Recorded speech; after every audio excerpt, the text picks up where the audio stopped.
Well, this is going to be, I call it a historical episode of The Far Middle.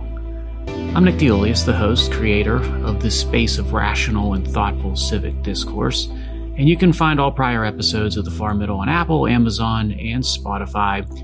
And if you don't like any of those platforms, you can go to my website, nickdeolius.com, and you'll find all those archived episodes of The Far Middle, along with scores of additional content that I post on there that I suspect you will enjoy. Now, why is this episode historic or special? Because it's our 2024 presidential election special installment. I waited a week from the election to give myself some time to digest what we saw, and frankly, to give you some time to process as well. And now we can compare notes, as they say, and boy, do we have an extensive set of notes to compare. I'm going to start with wishing our veterans out there a belated Happy Veterans Day. Forever grateful for what you did and what it means to our way of life. And how about a quick sports dedication before we dive into it? How about one that fits with Veterans Day and with presidential politics? I think I have someone who's going to fit the bill. President Gerald Ford. First, the veteran part. After he completed law school and right after the 1941 attack on Pearl Harbor, Ford enlisted in the Navy. He received a commission as ensign on the Naval Reserve, and he reported for active duty at Annapolis in Maryland. He was eventually sent in the middle of May of 1943, to the pre-commissioning detachment for a new aircraft carrier, the USS Monterey. And while he was on board, the carrier participated in many actions in the Pacific Theater after its commissioning with the 3rd and the 5th Fleets in late 1943 and 1944. Ford received military awards, was honorably discharged. He's just another example, add him to the list of the greatest generation. Now, did you know that President Ford also had an interesting and an accomplished athletic career? He attended Michigan, where he played center and linebacker for the school's football team, two-way player, much like the recent dedication subject and fellow veteran Chuck Bednarik, who also was a two-way player. And President Ford led the Wolverines to 2 undefeated seasons and twin national titles in 1932 and 1933. In his senior year in 1934, the team suffered a bit of a steep decline, only ended up winning 1 game, but President Ford was still the team's star player and its leader. His teammate voted him the most valuable player that year, and one assistant coach on the team noted they felt Jerry was one guy who would stay and fight in a losing cause. And that actually became an ironic harbinger, an accurate descriptor for Ford post-Watergate as president. Here's a look into President Ford's character. I think you'll find this interesting. During his senior year, there was a controversy that developed on the team when Georgia Tech said it would not play a scheduled game with Michigan if a black player named Willis Ward took the field for the Wolverines. Now, Michigan agreed to Georgia Tech's demand. And President Ford, was Ward's best friend on the team. They roomed together. So Ford threatened to quit the team in response to the university's decision, but he eventually agreed to play against Georgia Tech when his friend Ward personally asked him to play and not leave the team. Now that's a leader, constant listeners, and a great American. So our special election episode, Sports Dedication, goes to President Gerald Ford. Now we're cleared for takeoff on our post-election analysis. I'm going to start by answering a question that I've received this went on for probably 5 months, and I've received this question at least a dozen times from constant listeners of the podcast, from those who follow me on X and LinkedIn, and both of which, by the way, you can find me under those platforms by just typing in Nick DeOlius. You'll see me there. But the question I kept getting hit with was, why am I so quiet on the presidential election front, and why haven't I weighed in on the election itself? Indeed, I've remained largely silent on the race. Once Vice President Harris was handed the slot taken from President Biden, and she squared off against President Trump through to Election Day. And I was silent for a couple of reasons. The biggest reason, everybody was barking about this election from all sides. And another barking dog was the last thing this world, country, or a constant listener base needed. But there was a second reason. I've always been more interested in policy matters than political matters. That typically comes out every episode of this podcast. And I do understand, I accept that one bleeds into the other, one impacts the other, but I just don't get much interested in the political ground game and tactics. And I certainly don't understand politicians. So the far middle and your host largely sat out the insanity of overanalysis and spin that was the 2024 presidential election. And it was so nuts the way that it unfolded. And it just goes to prove that one of my heroes, H.L. Mencken, was correct when he said two things. One, he said, democracy is also a form of worship. It is the worship of jackals by jackasses. And the second thing he said was, democracy is the art and science of running the circus from the monkey cage. Damn straight. But now it's time to weigh in with rational logic as to what the election was about and what it told us. And there's a clear message and theme. A single word sums up everything we've been subjected to, that we've observed, that we thought, and that we've experienced in the 2024 presidential race. And that single word that captures it all, from message to theme, exposed. I'm going to apply that word over and over this episode. It's a perfect fit. Exposed. Truths have been exposed. Fictions were exposed. Old trends were exposed as obsolete. New trends were exposed as being very impactful. Indeed, the biggest single takeaway of the 2024 presidential election is the universe it exposed. Let's get into it. Those election results, they exposed what the real choice was. We were sold, we were told it was a choice between Trump and Harris, between Democrat, Republican, even a choice between Trump and Biden. All of those, I think, were wrong. This election was a choice between Trump and anti-Trump. Or, if you prefer, country on right track versus country on the wrong track. There was no middle ground. And when America had to pick one, it went for Trump and wrong track in need of a course correction. Big time. And there's a lot of reasons why, which tie to additional things that got exposed, which we'll get into. And one of the biggest was how the race and election exposed Trump's strengths, his pros, so to speak. There were many that were exposed for all to see. For a lot of Americans, he became anything from a hero to someone with an incredible amount of bravery or guts that was exposed when he was shot in Butler, Pennsylvania, and then how he reacted seconds afterward. It's still hard to believe that event occurred, like completely surreal. Most of all, I think, were his actions second after being shot. I don't know if I would have reacted anything close to the way he did.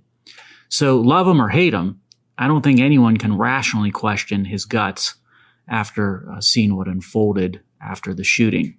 And he became more likable as his personality was exposed on the campaign trail during a couple of stunts that he performed, your typical political theater and stunts. The McDonald's drive-thru. His personality came out in that, and it was likable. The garbage worker stunt was another one. And then the Al Smith Catholic Charity Dinner sort of gave him an opportunity for all to see where it was exposed that, he's a pretty likable guy when he was bannering back and forth with a lot of the celebrities at the event. Trump was exposed as a great team builder when he selected Vance, who was much more of an asset than Walz, as we will soon discuss. And Trump was also exposed as someone who could unite and construct a great team from very different elements when RFK Jr. and Elon Musk rolled onto the team. I mean, who saw that coming, say, a year ago? Trump's energy and work ethic, I think those were exposed in this race. Yeah, he's pushing 80. He's no spring chicken, but he doesn't seem to stop, ever. Boundless energy, and it contrasted quite sharply, I think, to President Biden and Vice President Harris. The enthusiasm of his supporters, that was exposed for all to see. You can't deny it. I mean, his rallies were large, fervent, throwbacks to politics from prior ages, the stuff we used to read about. We got to a certain extent to witness it firsthand this go around. And the fact that he had a bona fide plan for governing, that was exposed. Whether it was a plan economically, domestically, geopolitically, you sort of knew what you were going to get, and that was refreshing. But, Trump isn't perfect. He's got some downsides, his negatives, and they were also exposed in the lead up to election. Let's start with his mouth. Yeah, this might have been a more controlled Trump this time around, but still someone who largely lacks a filter, and that turns a lot of people off. And his appetite for outspending budgets and deficits and debt. still seems to be intact and was exposed in the run-up to election night when you started to hear more about the policies. And at some point soon, this nation is going to need to deal with a debt crisis, and no one, including President Trump, seems interested in addressing it. Now, Vice President Harris also has strengths or pros that were exposed in this election. Many wanted to give her the benefit of the doubt in a serious look because she stood to be the first female president. The first anything president always has a feel-good element attached to it, but I think it really came out and was exposed in this campaign because we have been and we remain a melting pot in the end. And the election exposed our ongoing desire, or at least many of us, to be inclusive and to see these types of developments unfold as the nation progresses through its historical journey. Now, the election also exposed how her team, I think, did a great job harping on Project 2025, which I still am not sure what it specifically is. I've heard so much about it, but I'm still trying to get my hands on the official document and read it from front to end to maybe dedicate an episode toward it, or maybe try to compare and contrast how we might see it manifest with Trump policy in his second term. But the Harris campaign exposed, I think, effective use of the fear factor of the unknown in that regard when it came to Project 2025. And the VP Harris campaign exposed the importance of reproductive rights for many female voters. That focus is not going to go away. And last, the election marathon exposed, I think, another strength of Vice President Harris. She displays a likable first impression, upbeat, smiling, pleasant, and first impressions matter in elections and in life. But the second and subsequent impressions, those were problems, and those got exposed, unfortunately, for her as well. So speaking of sort of exposing some negatives, let's cover the negatives of Vice President Harris that got some exposure in this election campaign. She didn't display I felt, a strong work ethic or intensity level that was befitting of a presidential candidate. And that was exposed loud and clear. In some ways, her efforts made President Biden's home basement campaign in 2020 look aggressive. Her lack of substance got exposed, I think, big time. Now, the word salad answers, the blank stares to tough questions, the freezing up when the teleprompter glitched, most people figured out that there wasn't much behind the veneer that got exposed. And the flip-flop reversals on numerous sort of big, meaty, substantive issues that exposed either dishonesty or an inability to think things through.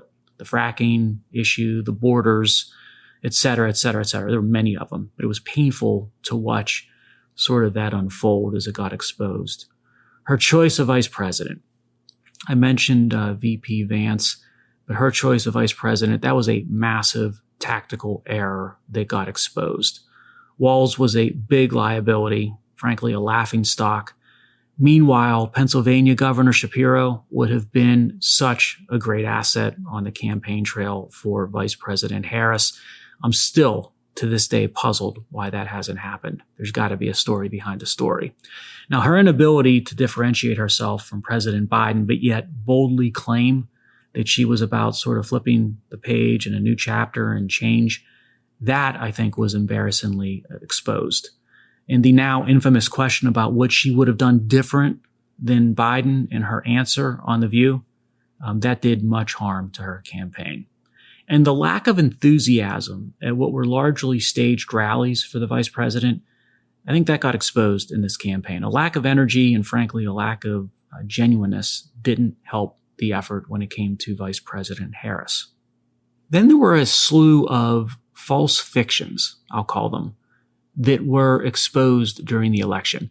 And in their place, realities were exposed for all to see. Now, what might they be?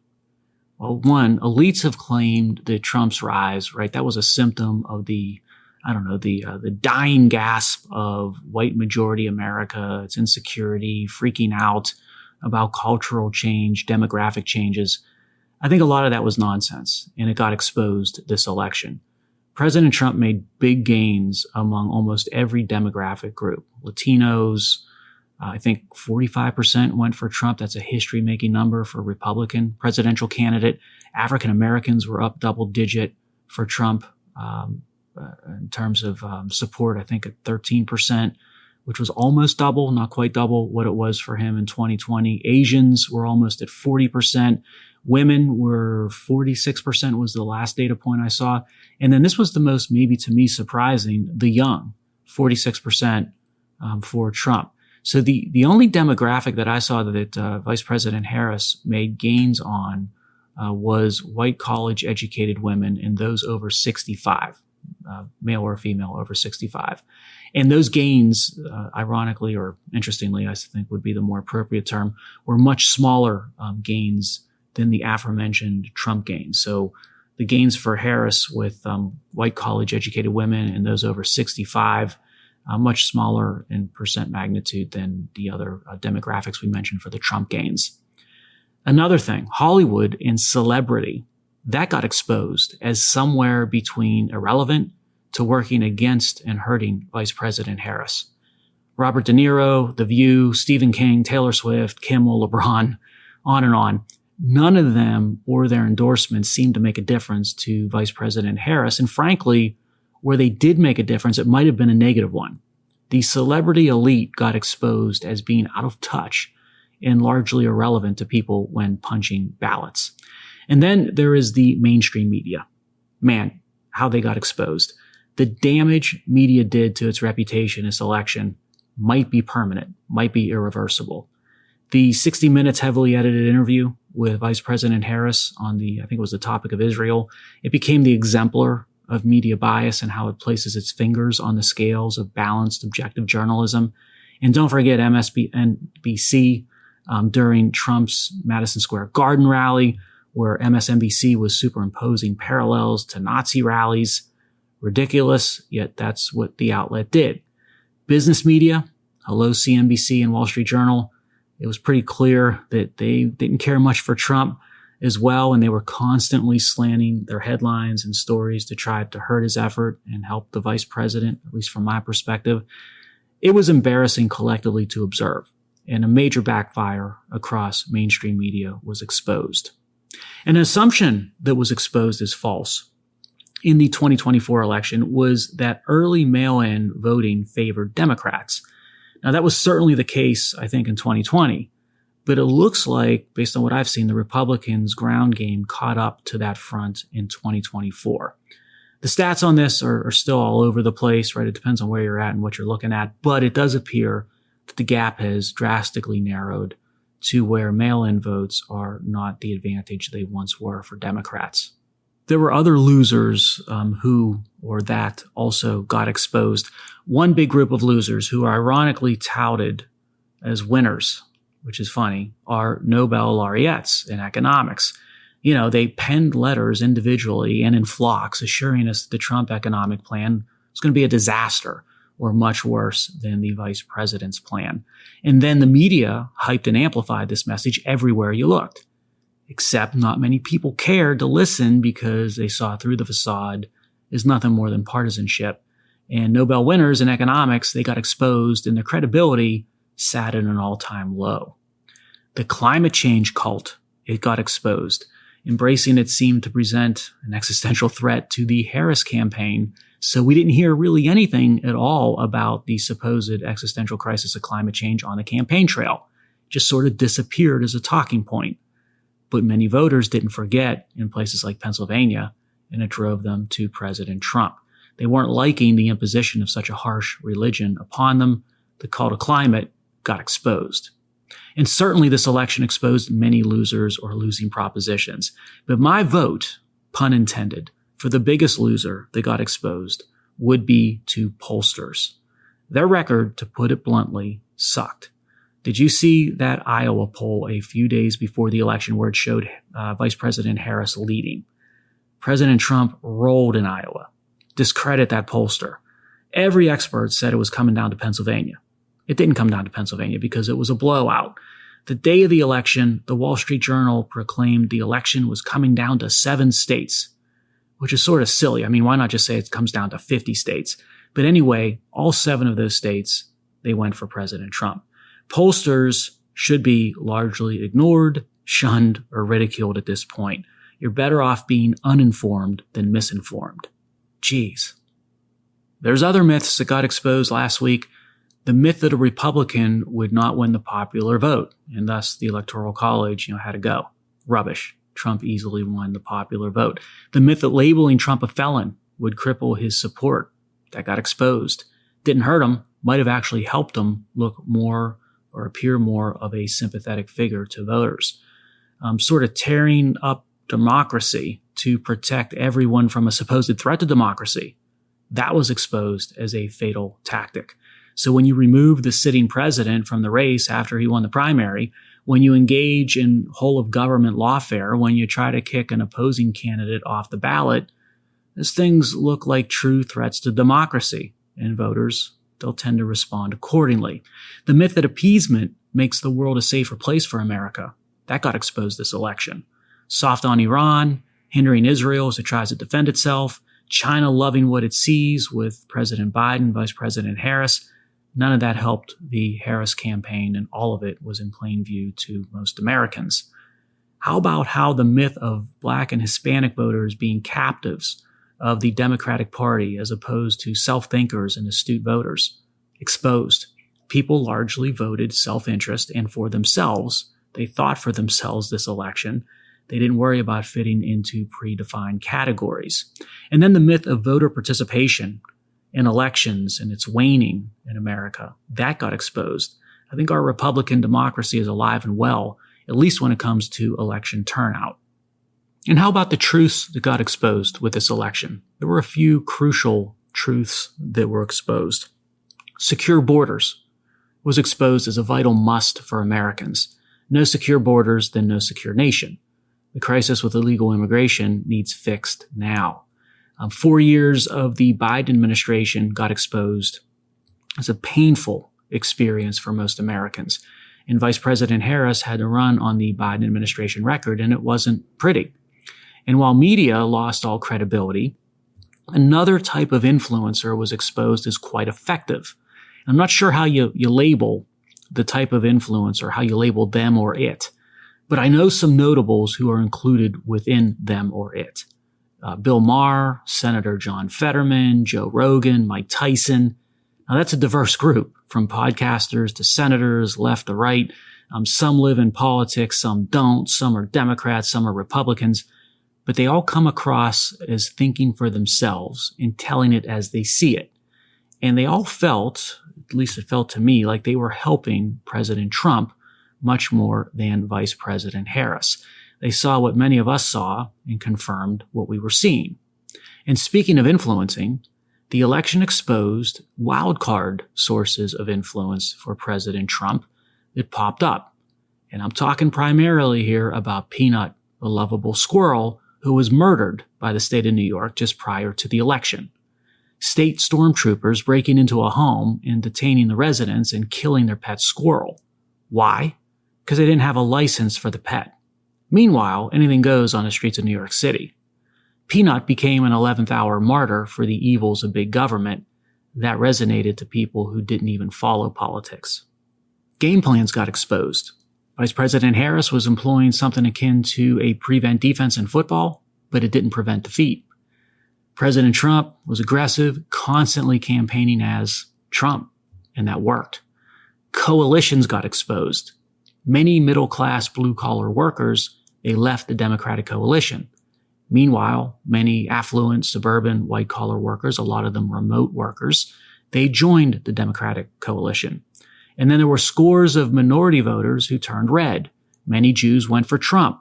The election exposed that the party with the most diverse coalition this time around was the Republicans, not the Democrats, which is fascinating, and I think it'll be fascinating to see how that evolves over time. And that's because the old way of breaking down voter demographics, that got exposed this time around as obsolete. It's not going to be by race. It's not going to be by gender. The election exposed the breakdown of voters today as increasingly things like paycheck-to-paycheck voters versus affluent elite voters. And it's why places like Bucks County in Pennsylvania and rural counties with large African-American communities in North Carolina and South Texas counties with large Hispanic communities, it's why they flipped this election. Now, again, that's a generalization. It's a simplification. Those are always dangerous. for sure, and they're subject to many, many subparts and assumptions and exceptions. But to me, it seems to be the single largest separation that was exposed in this election when it came down to voter breakdown. And I think, to be frank, and not to be mean or harsh, but to be frank, that Vice President Harris might have been the worst major party candidate to run for president in our history, at least in the past 100 years of our history. And subsequent moves to attempt to cover or to hide some of those weaknesses, that became exposed, and it only made it worse. And then just maybe accountability was exposed in this election. Accountability for 4 years of running leftist policies. Accountability for unprepared candidates. Accountability for dismissing voter blocs. And accountability for colluding with a corrupt system and machine. Sometimes accountability gets exposed in ways that are surprising and unexpected. I hope you enjoyed this unconventional, unique assessment of the 2024 presidential election. It's a type of approach you only find in the far middle. And since it's time to close, I'm going to make a connection to and try to make some amends for someone, an elite celebrity that I mentioned earlier, whose endorsement of the vice president got exposed as not helping and probably hurting her campaign. And that's Robert De Niro. He is one of my favorite actors, even though his approaches to politics and discourse are lamentable. And on the air date of this episode, November 13th in 1980, the all-time great movie Raging Bull was released, premiered in New York the next day. Scorsese's film about the boxing great Jake LaMotta, The Raging Bull, with De Niro playing the lead role and winning the Oscar for it. De Niro gained 60 pounds to play LaMotta later in life. And the film helped Joe Pesci break out with his role as Jake LaMotta's brother. Raging Bull is an all-time classic film. The best scene in that movie, I think, is between De Niro and Pesci in the film, the LaMotta brothers, sitting at a table where Jake LaMotta convinces his brother to start punching him in the face, bare-fisted. Hit me in the face, De Niro. Had his best in a great scene. Check that scene out if you want to revisit. Now, don't go hitting anyone this week. Instead, stay connected to that far middle.